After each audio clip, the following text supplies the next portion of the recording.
All right, welcome back. Tensions between Assam and Meghalaya are once again spilling onto the roads, with a vehicle blockade at Jorabad disrupting movement between the two states for a second consecutive day. The standoff follows allegations that Assam registered vehicles were attacked during a Khasi students' union rally in Shillong. In retaliation, the Assam State Drivers Union has blocked Meghalaya registered vehicles and stopped Assam vehicles from entering Meghalaya. More than 100 drivers are taking part in the blockade, demanding an assurance from the Meghalaya government that Assam drivers travelling to Shillong will not be harassed or stopped. While ambulances and goods carriers are reportedly being allowed through, passengers, businesses and the tourism sector are facing disruptions. Drivers warn that the timing could be particularly damaging, with Meghalaya's peak tourist season approaching and Guwahati serving as a key gateway for visitors. So tonight the question is, how long can this cycle of allegations, blockades and retaliation continue, and can both states find a permanent solution? Gautam Saha, communication specialist, is joining us on the program. Viswa Kalyan Purkeyastha, senior journalist, is also with us on this show. Major General Sudhakarji, defense and geopolitical expert, joins us on the program as well. General Sudhakarji, I'll begin with you. Well, sir, northeastern states have had their own share of problems, owing to a lot of problems that may have happened internally. But this cross-state issue is obviously the last thing that is needed. What do you think this stems from, and what can be the solution which actually prevents something like this from happening again? Yeah, Vinit, good evening. I hope I'm audible. It's a very important question you have raised. In your question, there are more than one part. Let me take our audience back in time. It is not for the first time it has happened. It has taken place in the past as well. But this time, in my opinion, since I have served in Meghalaya as also Assam quite extensively, I know the people, I've got a lot of friends there. I can say that there is a very serious escalation which is taking place.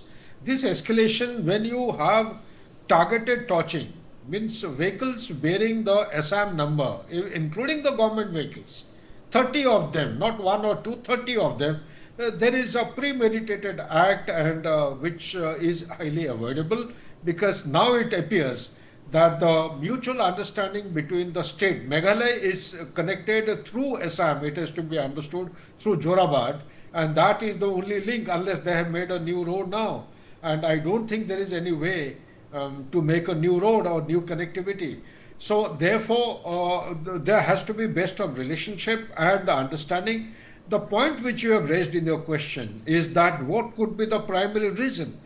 I feel, having been there and having interacted with the people and understood them well, it is all the livelihood, related to the livelihood question. The employment opportunities are far and few, and the vehicles coming from Assam, they steal away limited opportunities of transportation available or required in Meghalaya, because Meghalaya as such, I would say the whole industry is basically based on tourism, and I would say to some extent lime production, coal production although, but tourism essentially, and you were right in your statement when you made, this is the season, the rainy season. People come to see the heavy rainfall and they go through Shillong and then towards Dauki side through Tura.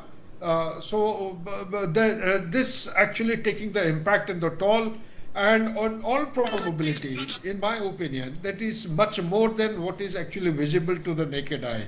At the moment, it may be too premature to say there is some external force, but the old agendas or the pending points which are actually lingering on, maybe the border issue, maybe the economic or livelihood issue, maybe some other issues which are actually hanging fire, that need to be resolved mutually. Now that we have a BJP government in Assam and also a coalition government in Meghalaya, I'm sure they will be able to talk it out and have a dialogue rather than taking recourse to violence. Back to you, Vinit. You are quite right. And Gaurav, it's important to understand that a dialogue is necessary at this point in time. But why do you think that the respective governments have been able to get to a table and hash this out? Vinitji, thank you for taking this up on your prime time today. See, the issue goes beyond conventional border dispute. It has been going on for some time now, but the trigger this time has been different. You see, the trigger is a domestic rally of Meghalaya led by the KSU, the Khasi Students Union, which went out of control. So what exactly happened? There were, you say, as per sources, 31 vehicles which have been damaged as per government data. At more than 30 vehicles have been damaged, out of which several cars were from Assam, which were also damaged and vandalized. What that has triggered back in Assam is that the hostility every year that we are seeing. Even last year there was a similar border issue. In fact, NewsX reported on that. Several national media picked it up, wherein the cab owners had blocked the road in Jorabat area. Now Jorabat is an area which is a border area, and it's like a bypass actually. So the area has again been blocked. Why this trigger has happened is because the ongoing issue has never been resolved. There has been multiple attempts, but there has been no exact resolution so far. Now, what is the ongoing issue? The issue is that whenever cabs from Meghalaya they go, or whenever cabs from Assam they go to Meghalaya, there has been apprehension from the Meghalaya side, as they have earlier urged that the cab owners have to so to say, the cab owners have to just drop the customer, not explore Meghalaya. There are separate cabs that are being used for exploring Meghalaya. Now, this is because Meghalaya's over dependency on tourism economy. I see the tourism economy in question as of today. Now, as such, both these states are earning out of the tourism economy, and that is also the reason there is apprehension sometimes from the Meghalaya side as well. I would like to underline, now if we go back in history, because this is also connected to history, Meghalaya was born out of Assam after a long struggle with the Hill State movement.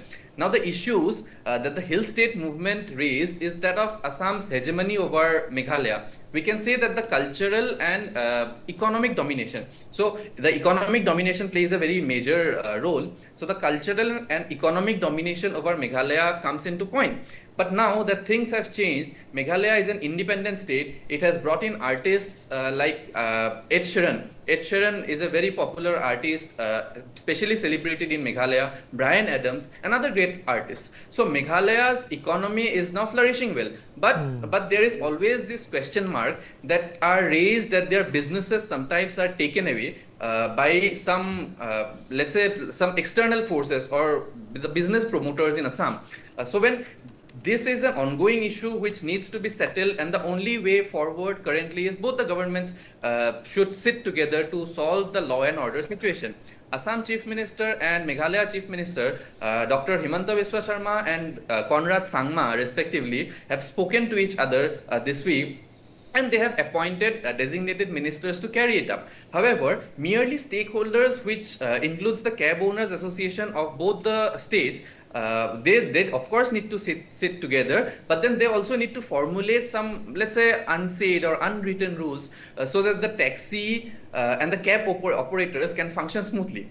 Remember, we are talking about Shillong, which comes under top 10 most visited tourist cities of the world. And when we talk about a city like that, in fact, Shillong is also one of my personal favorite go-to places in Northeast. So when we talk about a city like that, a state like Meghalaya, obviously there are going to be economic interests, which is going to be important for both the states. So there needs to be a proper discussion so that these kind of incidents are not repeated, and the kind of atmosphere that we have built in Northeast, all of these states, Assam, Arunachal Pradesh, Meghalaya, Nagaland, Manipur, Mizoram, Sikkim and Tripura, all of the 8 states of Northeast over the last 1 decade or more, wherein more and more tourists and businesses are coming in, that kind of atmosphere should not be hampered, and the overall brand value of Northeast has to remain like one family. It has to continue as a family at large. The Northeast has to be Let me also bring in Biswa into this conversation as well. Biswa, Gaurav has made some important points that the evolution of the economy as well as the social fabric in northeastern states has been non-stop. These events cannot define what's actually going on in these states.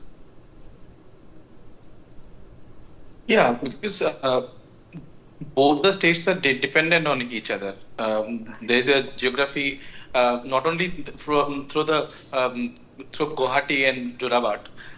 Assam's Barak Valley part, three districts, and Tripura.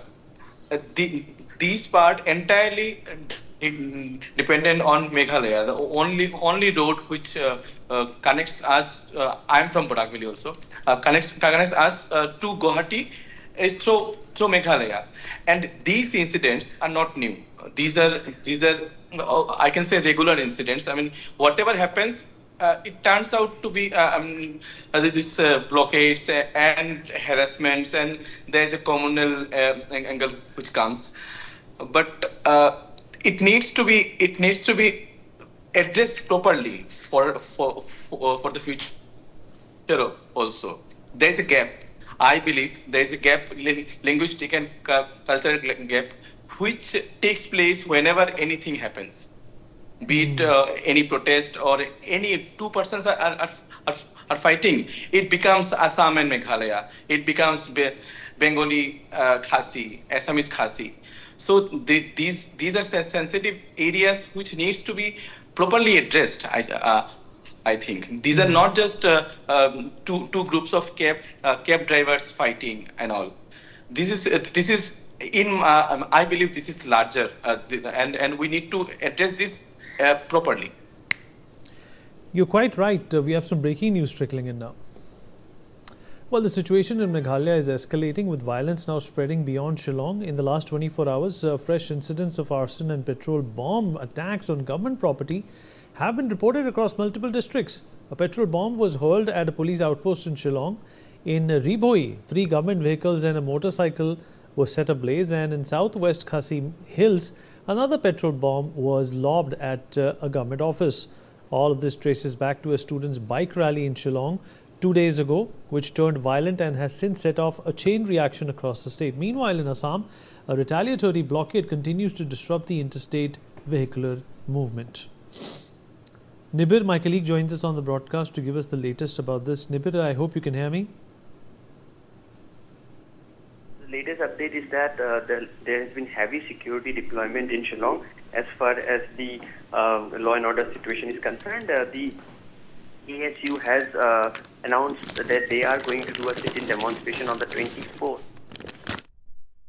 protest in order to control any sort of escalation which might occur in Shillong, and that thereby you see a heavy deployment of security forces in different parts of the city. There is also a blockade currently as in Jorabad, which is the border area of Assam and Meghalaya, done by the Cab Drivers Association. They are not allowing cars to pass beyond that point. However, fortunately, in the last 24 hours, we have not seen any vandalism incident, but there is growing resentment and tensions on ground, wherein none of the cars from the ML. Nibir, stay with us. We have some more breaking news coming in.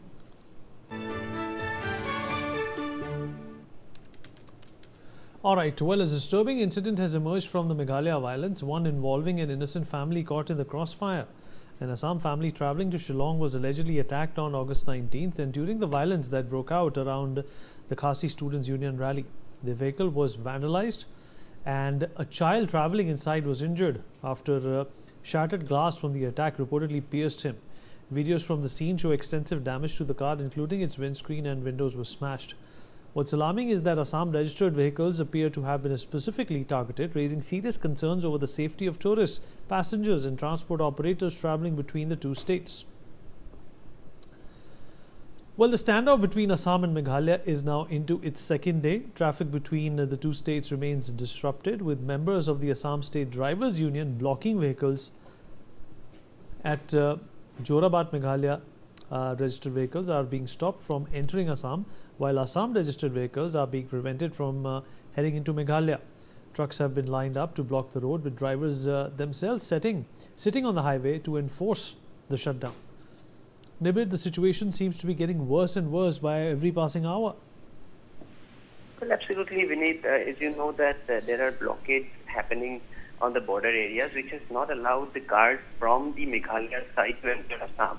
That's the bigger concern here, and that is why we see that a lot of trucks are parked across the Assam-Meghalaya border areas. Further, there is also heavy security deployment in both the states, especially in Shillong, because the KSU rally, which was held 2 days back, led to a law and order situation and vandalism of more than 30 cars as per certain estimates. So that is the challenge here, and the Meghalaya police has already arrested 3 people, sent them to a 14-day judicial custody from the KSU, but now they are also doing heavy deployment so that there are no untoward incidents which can alter the law and order situation and harmony of the state of Meghalaya. They will stay with us. In fact, Assam Minister Atul Bora has now responded to the violence against Assam registered vehicles in Shillong. He called last Wednesday's attack unwarranted and unfortunate. Bora said that Chief Minister Himanta Biswa Sarma has already taken prompt action, holding direct talks with his Meghalaya counterpart, Conrad Sangma. Let's listen in. The attack on vehicles from Assam in Shillong last Wednesday is unwarranted and unfortunate. Dr. Himanta Biswa Sarma, Honorable Chief Minister, is deeply concerned about that, and he has taken prompt action. He has discussed with the Honorable Chief Minister of Meghalaya in this regard, and has discussed the matter in detail with him. And well, a sharp warning has now come in from Jorabat, where Congress leader Meera Barthakur joined the protesting taxi drivers. She warned that Meghalaya's tourism industry will stop without tourists from Assam. Barthakur urged the Meghalaya government to respect Assam's contribution to its tourism sector as well. General Sudhakarji, the situation is getting extremely complicated by every passing hour. What do you think the governments of these respective states need to do at this point in time? General Sudhakarji? Yeah, am I audible? Yes, you are now, sir. Oh, okay. My take on the whole issue is that the top leadership has to come into play. Although I can make out from the pictures which are being shown in the TV, they are onto a escalatory matrix, and it's a good thing, good move by Assam government for having sent the minister who was on the media giving a comment on the issue. But that is not going to bring about a solution. The solution will come about, firstly, same thing that I have been saying: contain, counter, and contest. Containment is how to contain the present situation. There should be no politicization, because the moment I hear the name of one of the political party, my eyes and ears actually, they perk up, they go up, because the moment politics come in, then the violence level is bound to actually go up in the trajectory. So that has to be prevented. It has to be seen as if both the parties are actually having some genuine aspiration and concern, and we need to address them in a spectrum of short term, medium term, and long term. Presently, there should be no violence, no casualty, no damages to public property or any asset belonging to anybody, be it Assam or Meghalaya, and we have to ensure a peaceful enforcement. I don't know if CRPC, that collective gathering of 114, would they apply, whether it has been applied or not, because this kind of things have got the potential to be exploited by forces inimical, which are plenty in number in states like Assam and Meghalaya. And recently, after the Manipur incident, don't be surprised if there are some foreign elements come in to actually, capitalize on the situation. So therefore, act promptly, act fast, and the leadership has to come in. I would recommend that both the chief ministers, they must meet immediately without further delay, because the ultimately top-down approach in such kind of things will address the criticality and try to negate the negative spirals which are actually spreading by the day.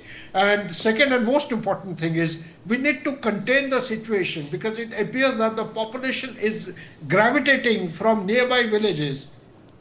Our friend Vishwa, I think you mentioned about Jorabat. Since I have been there, my little knowledge, if I look back in time, you see, Badapani is another place where such kind of blockades take place. Badapani near Umrah cantonment, I have seen it, I have served there. And there is another place in between called a Khanapura or something, Khanapada.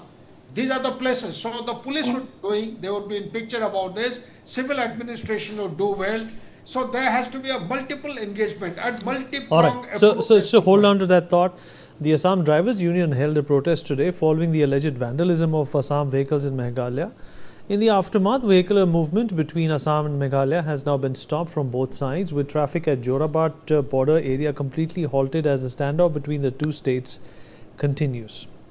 Vishwa, before we end this conversation, what do you think is the top priority for both these governments? It's obviously to make sure that tourism and the pockets of people is not hurt.